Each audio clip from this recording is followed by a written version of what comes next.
2025 সালের মাঝামাঝি সময়ে এসে যাদের বাজেট 50,000 টাকা একটা আইফোন কিনতে চান তাদের লিস্টে সবার উপরে থাকে হচ্ছে এই 13টা, কারণ 13 50,000 টাকা বাজেট একটা বেস্ট ডিল। কিন্তু এইটা হয়তো অনেকেই জানে না যে এই 13 কিনে আপনার 50,000 টাকা জ্বলে যেতে পারে। হ্যাঁ, এটা নিয়ে অবশ্যই আজকের ভিডিওতে কথা বলবো।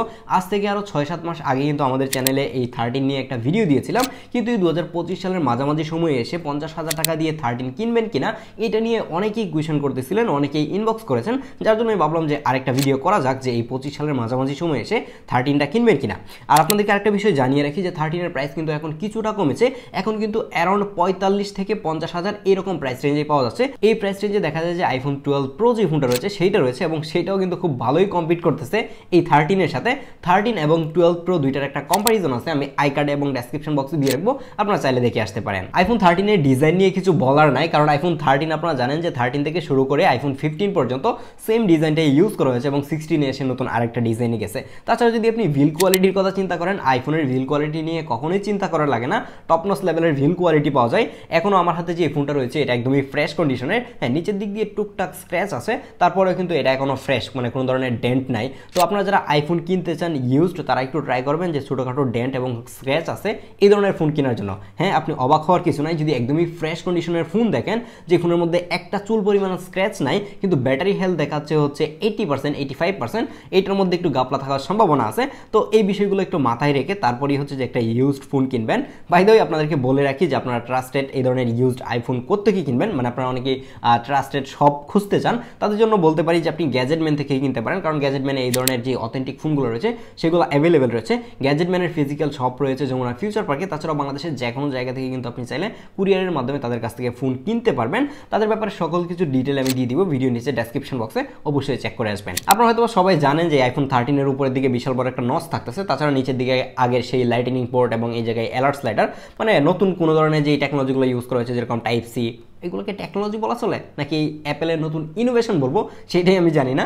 তো এখন কিন্তু নতুন টাইপ সি থাকতেছে, তাছাড়া হচ্ছে এটার মধ্যে অ্যাকশন বাটন থাকে, সেই ধরনের কোনো ফিচার কিন্তু আপনি পাচ্ছেন না। ইভেন অ্যাপেলের যে অ্যাপেল ইন্টেলিজেন্স রয়েছে সেটার সাপোর্টও কিন্তু আপনি এই 13 এর মধ্যে পাচ্ছেন না। কিন্তু এই 13টা অনেকেই কিনতে চাই 12 প্রো না কিনে, সেটার কারণ হচ্ছে যে সিনেমেটিক মোড। হ্যাঁ, আইফোন 13 আপনি সিনেমেটিক মোডে ভিডিও করতে পারবেন, যেগুলো নিয়ে আমরা ক্যামেরা সেকশনে কথা বলবো। আইফোন 13 এর ডিসপ্লে হিসেবে থাকছে কিন্তু 6.1 ইঞ্চির একটা super retina XDR OLED display, যেখানে কিন্তু 120 হার্জের হায়ার রিফ্রেশ রেট থাকছে না, এটার মধ্যে একটা 60 হার্জের ডিসপ্লে পাচ্ছেন। আপনারা হয়তো সবাই জানেন যে আইফোন 16 যেটা, সেটার মধ্যে কিন্তু 60 হার্জের একটা ডিসপ্লে ইউজ করা হয়েছে, এবং আমার কাছে মনে হচ্ছে যে 17 এর মধ্যে হয়তো বা তারা এই 60 হার্জই ধরে রাখবে। এটা হচ্ছে অ্যাপেলের একটা কি বলে, মানে এই ধরনের বেস ভেরিয়েন্টের ফোনের সিগনেচার ডিসপ্লে বলতে পারেন। আমি জানি না এটাকে আসলে কি বলবো, যে মানুষজন 1 লাখ টাকা দিয়ে একটা ফোন কিনে সেটার মধ্যে 60 হার্জের ডিসপ্লে এবং মানুষজন মেনে নিচ্ছে।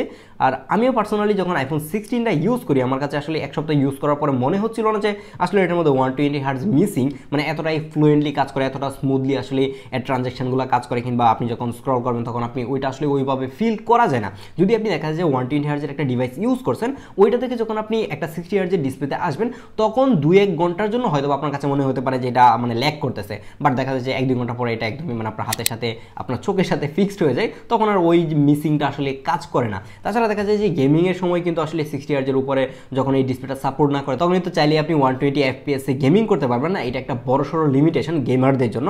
আর এই ডিসপ্লের কোয়ালিটির কথা যদি বলি, তাহলে এই ডিসপ্লে মানে এই বাজেটে বেস্ট ডিসপ্লের কোয়ালিটি নিয়ে কোনো অবস্থাতেই কমপ্লেন করার সুযোগ কিন্তু অ্যাপেল রাখে নাই। কিন্তু একটা বিষয় নিয়ে অবশ্যই আমি কমপ্লেন করবো, সেটা হচ্ছে এই 13 সিরিজ, মানে এই 13 প্রো, 13 প্রো ম্যাক্স, এই তিনটা ফোনের মধ্যে কিন্তু ডিসপ্লের মধ্যে গ্রিন লাইন ইস্যু রয়েছে। গ্রিন লাইন হয়ে যায়, গ্রিন লাইন পরে মানে এই 13টা যেটা বেস ভেরিয়েন্ট সেটা লেফট সাইড দিয়ে চিকন করে একটা গ্রিন লাইন পরে। আর অনেক সময় দেখা যায় যে এই 13টা টোটালি গ্রিন হয়ে গেছে কিংবা হোয়াইট হয়ে গেছে। আর হচ্ছে 13 প্রো যেটা, সেটার মধ্যে এই রোগ রয়েছে। আর হচ্ছে 13 প্রো ম্যাক্স যেটা, সেটার হয়তো ঘনহারে মানে পিঙ্ক হয়ে যায় কিংবা গ্রিন হয়ে যায় অথবা হোয়াইট হয়ে যায়। এই ধরনের ইস্যু কিন্তু 13 লাইন আপটার মধ্যে পুরোটার মধ্যে আছে। তো যারা 13 সিরিজের যে কোনো ফোন কিনবেন, ডিসপ্লে ইস্যুটা কিন্তু আপনি মাথায় রাখবেন যে আপনার ফোনের ডিসপ্লে যে কোনো সময় চলে যেতে পারে। আপনি যদি পারেন কিছু টাকা অ্যাড করে ডিসপ্লের রিস্ক থেকে বাঁচার জন্য অবশ্যই 14 কিনতে পারেন, অথবা চাইলে সেম বাজেটের মধ্যে যদি আপনি ডিসপ্লের প্যারা নিতে না চান তাহলে 12 প্রোটা ট্রাই করেন। বেস ভেরিয়েন্ট আইফোনগুলোর ব্যাক সাইডে দুইটা ক্যামেরা থাকে, এটা সবাই জানেন। আইফোন 13 এর মধ্যে দুইটা ক্যামেরা ইউজ করেছে, মেইন লেন্স এবং আলট্রাওয়াইড। দুইটা ক্যামেরাই কিন্তু 12 মেগাপিক্সেলের, আর ফ্রন্ট ক্যামেরা হিসেবে একটা 12 মেগাপিক্সেলের ক্যামেরা থাকছে। 12 মেগাপিক্সেল শুনে নাক ছিটকানোর কিছু নাই। আপনি যদি এখন 10-12 হাজার টাকা দিয়ে ফোন কিনেন, সেটার মধ্যেও দেখবেন যে 48 মেগাপিক্সেল কিংবা 64 মেগাপিক্সেলের ক্যামেরা থাকে, বাট এটাতে 12 মেগাপিক্সেলের। এই 12 মেগাপিক্সেলের সামনে সেই আপনার 48 মেগাপিক্সেল কিংবা 64 মেগাপিক্সেল পাত্তাই পাবেন না। হ্যাঁ, এটার ছবি স্টিল নাও 2025 সালে এসে এটা 3 বছর 3.5 বছর পুরাতন একটা ফোন, এখনও এটা থেকে আপনি খুবই ভালো আউটপুট পাবেন। এর মেইন লেন্স বলেন কিংবা এর আলট্রাওয়াইড লেন্স বলেন টপ নচ লেভেলের আউটপুট পাবেন, যেটা আপনি এখন যদি নতুন একটা ফোন 50-60 হাজার টাকা দিয়েও কিনেন সেটা থেকেও বেটার পারফর্ম করবে হচ্ছে এই 13 ক্যামেরা। এটার ছবি থেকে শুরু করে ভিডিও অসাধারণ লেভেলে ছিল। আপনি যদি মেইন লেন্সের ছবিগুলো দেখেন তাহলে দেখেন যে কতটা শার্প এবং ডিটেল ছবি দিতে পারে, আর এর ডাইনামিক রেঞ্জ তো অসাধারণ লেভেলের ছিল। ঠিক সেমভাবেই মেইন লেন্সের মতো এর যে আলট্রাওয়াইড লেন্সটা রয়েছে সেটারও ডিটেল এবং শার্পনেস অনেক ভালো ছিল এবং ডাইনামিক রেঞ্জও কিন্তু অনেক ভালো রাখতে পারে। আর আমার কাছে পার্সোনালি আইফোনের আলট্রাওয়াইডটা একটু বেশি ভালো লাগার অন্যতম কারণ হচ্ছে এইটাতে থাকা ওয়াইড লেন্স। এটাতে একটা 30 মিলিমিটারের লেন্স ইউজ করা হয়ে থাকে, যেটা অনেক বেশি ওয়াইড ছবি তুলতে পারে এবং ছবির কোয়ালিটিও মানে একদমই টপনচ লেভেলের থাকে।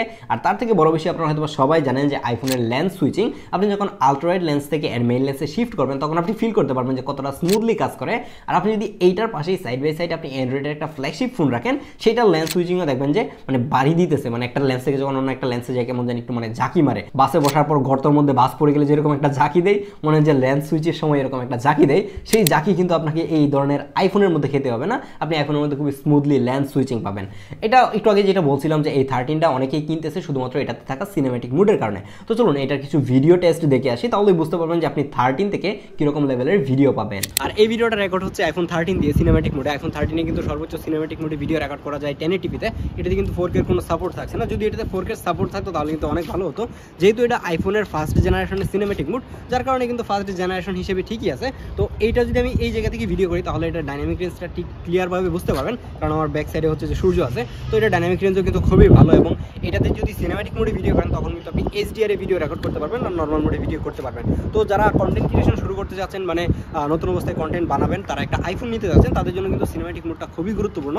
আর হচ্ছে যে সিনেম্যাটিক মোডের মধ্যে থাকা অবস্থায় সাউন্ড কিরকম ক্যাপচার করতে পারে সেটাও আই থিঙ্ক আইডিয়া করতে পারতেছেন। এটা হচ্ছে আইফোন 13 এর আলট্রাওয়াইড ভিডিও। এটা আলট্রাওয়াইড দিয়েও কিন্তু 4K 60fps এ ভিডিও রেকর্ড করা যায়, কিন্তু লিমিটেশনটা হচ্ছে যে আপনি আলট্রাওয়াইডে 4K 60fps এ ভিডিও রেকর্ড করা অবস্থায় আপনি চাইলে কিন্তু এর মেইন লেন্সে শিফট করতে পারবেন না। এটাই আমার কাছে সবথেকে বড় লিমিটেশন মনে হচ্ছে।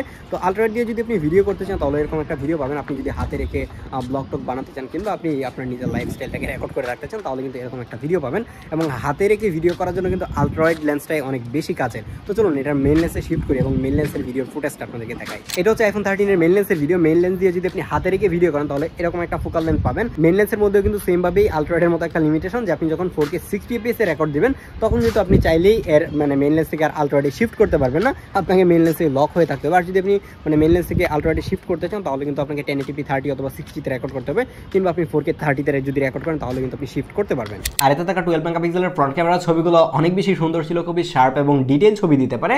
আপনারা হয়তো সবাই জানেন যে আইফোন যারা ইউজ করে, আইফোন দিয়ে ছবি তোলে, ম্যাক্সিমাম মানুষজনই হচ্ছে ভিভিড ফিল্টার ইউজ করে। তো ভিভিড ফিল্টার ইউজ করলে দেখা যায় যে ছবিটা অনেক বেশি স্যাচুরেটেড হয়ে যায় এবং দেখতে আসলে সুন্দর লাগে। আমি নিজেও পার্সোনালি ভিভিড মুড ইউজ করি, দেখা যাচ্ছে এরকম মানে কালো মানুষজন যদি ভিভিড মুড ইউজ করা যায় একটু সুন্দর ছবি আসে। তো আপনি চাইলেও ট্রাই করতে পারেন। আর সেলফি ক্যামেরাটাও অসাধারণ ছিল। এই ধরনের 3-4 বছর পুরাতন আইফোন কেনার সময় অনেকের মাথায় হয়তো আমার মতো চিন্তা আসতে পারে যে এটার পারফরমেন্সের কী অবস্থা। এটার মধ্যে কিন্তু অ্যাপেলের বায়োনিক A15 যে চিপটা ইউজ করা হয়েছে সেটা এখনও স্টিল নাও অনেক বেশি পাওয়ারফুল। আপনি যদি ডেডিকেটেডলি গেমিংয়ের জন্য এই ফোনটা নিতে চান এখনও আপনাকে অনেক ভালো সাপোর্ট দিবে, মানে পারফরমেন্স নিয়ে কোনো অবস্থাতেই প্যারা খেতে হবে না। ইভেন এটা যদি আপনি আরও 3 বছর ইউজ করার কথা চিন্তা করে মানে এই ফোনটা কিনেন, তারপরেও আপনাকে 3 বছর পরে গিয়েও এই ফোনটা ভালো একটা সাপোর্ট দিবে, কারণ এটার মধ্যে কিন্তু এখন পর্যন্ত সফটওয়্যার আপডেট আসতেছে এবং 3-4 বছর কিন্তু এর মধ্যে আপনি iOS এর আপডেট পাবেন। তো সফটওয়্যার নিয়ে অ্যাটলিস্ট কোনো অবস্থাতেই প্যারা খাওয়ার মানে কোনো ধরনের সম্ভাবনা নাই। আর যদি রেগুলার লাইফে ইউজ করতে চান এই ফোনটা তাহলে তো মানে মাখন লেভেলের চলবে, কোনো অবস্থাতে এটার মধ্যে ল্যাগ হ্যাং আপনি দেখবেন না, এবং আরও 4-5 বছরে আমার মনে হয় না যে এটার মধ্যে ল্যাগ হ্যাং দেখবেন। কারণ আমি লাস্ট যখন আইফোন 7 এর একটা ভিডিও করি, মেবি 7 প্লাস ছিল সেটা দেখি যে এখনও স্মুথলি চলতেছে, কোনো ল্যাগ হ্যাং নাই। তো চিন্তা করেন যে আইফোন 7 যেটার বয়স এখন মোটামুটি 8 থেকে 9 বছর হয়ে যাওয়ার কথা, সেটা যেহেতু এখনও স্মুথ চলতেছে, আর কই হচ্ছে এই 13 তো অবশ্যই এখনও পানির মতো চলবে। হ্যাঁ, এটা এখনও পানির মতো চলতেছে, কিন্তু দেখা যাচ্ছে যে এই ধরনের ইউজড ফোনগুলো যখন কিনবেন তখন হয়তো বা সেই পানির এক্সপিরিয়েন্সটা আপনার মানে নষ্ট হয়ে যেতে পারে যদি আপনি একটা ভুল ফোন কিনেন। আপনি অবশ্যই ইউজড ফোন যেখান থেকেই কিনেন না কেন একটু ভালো করে যাচাই বাছাই করে দেখে শুনে কিনবেন, তাহলে আপনি বেটার একটা সাপোর্ট পাবেন। আইফোনের বেস ভেরিয়েন্ট এই পিচ্ছি ফোনগুলো কেনার আগে সবার মাথায় চিন্তা আসে হচ্ছে ব্যাটারি ব্যাকআপ নিয়ে। সবার মুখে মুখে একটা জিনিস হয়তো বা শুনে থাকবেন যে আইফোনের ব্যাটারি ব্যাকআপ খারাপ, আর এই ধরনের পিচ্ছি ছোটোখাটো ফোনের ব্যাটারি ব্যাকআপের কথা চিন্তা করলেই মানে মনে হয় যে একটা পাওয়ার ব্যাংকের টাকা আগে রাখি। তো এই 13 এর ব্যাটারি ব্যাকআপের কী অবস্থা? আমার হাতে যে ডিভাইসটা রয়েছে এইটা 80+ হচ্ছে ব্যাটারি ব্যাকআপ, মানে ব্যাটারি হেলথ রয়েছে। তো এই ব্যাটারি থেকে আমি মোটামুটি অ্যাভারেজলি 5 ঘন্টার মতো হচ্ছে স্ক্রিন অন টাইম পাচ্ছিলাম, কিছু কিছু সময় দেখা যাচ্ছিল এর থেকে কম পাচ্ছিলাম। তো যারা ব্যাটারি ব্যাকআপ নিয়ে চিন্তা করেন, হ্যাঁ অবশ্যই চিন্তা করা উচিত, কারণ এটা থেকে আপনি অ্যাভারেজ লেভেলের ব্যাটারি ব্যাকআপ পাবেন। যারা স্পেশালি ক্যামেরা ইউজ করবেন প্রচুর পরিমাণে, তাদেরকে অবশ্যই বলবো যে একটা পাওয়ার ব্যাংক ক্যারি করার জন্য, না হলে আপনি এই ফোন চালায় কোনো অবস্থাতেই মজা পাবেন না। এটার ব্যাটারি ব্যাকআপ খুব বেশি একটা ভালো ছিল না। আপনি যদি রেগুলার লাইফে ইউজ করতে চান, লাইক ফেসবুক, ইউটিউব, হোয়াটসঅ্যাপ এই ধরনের ইউজার হয়ে থাকেন, তারপরেও দেখা যাবে যে আপনার দিন শেষে ফোনটা অফ হয়ে যাবে, মানে চার্জ থাকবে না, এরকম একটা অবস্থা। তো অবশ্যই আপনাকে একটা পাওয়ার ব্যাংক ক্যারি করতে হবে। এই 2025 সালে এসে যদি আপনাকে কেউ একটা আইফোন 13 হাতে দিয়ে বলে যে এটার ব্যাটারি হেলথ 99%, 95%, তাহলে এই ফোনটার অ্যাক্টিভেট ডেটটা আপনি চেক করে দেখবেন যে এই ফোনটা আসলে কবে অ্যাক্টিভ হয়েছে। কারণ এখনও কিন্তু এই 13টা ইনঅ্যাক্টিভ পাওয়া যায়। তো 95%, 99% ব্যাটারি হেলথের ফোন পাওয়া পসিবল, এখনও কিন্তু অসম্ভব কিছু না, অবশ্যই আপনি পাবেন। কিন্তু যদি আপনি দেখেন যে আপনার ফোনটা অ্যাক্টিভ হয়েছে আরও 3 বছর আগে, আর এখন যদি এটা 95% কিংবা 99% ব্যাটারি হেলথ আপনাকে দেখানো হয়, তার মানে বুঝে নেন যে ব্যাটারি বুস্ট করা, আপনি এই ফোনটা না নেওয়াটাই উত্তম হবে, কারণ আপনি এই ফোন নিয়ে হচ্ছে যে ঠকবেন। তো এই বিষয়গুলো চেক করে তারপরে একটা ইউজড ফোন কিনবেন। আপনারা যদি চান তাহলে ইউজড আইফোন কীভাবে দেখে কিনবেন সেটা নিয়ে একটা চাইলে ভিডিও করতে পারি, আপনারা দেখে হয়তো বা উপকৃত হবেন। তো এই 2025 সালে এসে যদি আপনি আইফোন 13টা কিনতে চান, তাহলে এখন কিনবেন কিনা অ্যারাউন্ড 50,000 টাকা প্রাইস রেঞ্জে, যেহেতু 45 থেকে 50,000 টাকা প্রাইস রেঞ্জে পাওয়া যাচ্ছে। আপনার যদি একটা আইফোন ইউজ করার শখ থেকে থাকে এবং আপনার বাজেট এরকম, তাহলে আপনি আইফোন 12 প্রো অথবা আইফোন 13 এই দুইটা থেকে যে কোনো একটা ফোন নিতে পারেন। আপনি যদি 12 প্রোটা নেন তাহলে কিন্তু আপনি একদমই মানে রিস্ক ফ্রি থাকবেন, যে আপনার রিস্ক থাকতেছে না যে ফোনের ডিসপ্লে চলে যাবে কিংবা কোনো ধরনের প্রবলেম হবে। যদিও কিনা 12 প্রোটাকে সাজেস্ট করতে পারি না, এটা একটু বেশি ওল্ড হয়ে যায়। তো আপনি চাইলে কিন্তু এই দুইটা থেকে যে কোনো একটা নিতে পারেন, আপনার কাছে যেটা পার্সোনালি ভালো লাগে। বাট আমি রিস্ক ফ্রি থাকার জন্য অবশ্যই 12 প্রোটাকে সাজেস্ট করবো। তার অন্যতম আরেকটা কারণ হচ্ছে সেটাতে একটা টেলিফোটো লেন্স রয়েছে, যেটা 2x এবং আপনার পোর্ট্রেট ছবি তোলার ক্ষেত্রে অনেক ভালো একটা সাপোর্ট দিবে। তো আজকের ভিডিওটা এখানেই শেষ করছি, দেখা হচ্ছে পরবর্তী ভিডিওতে। আল্লাহ হাফেজ।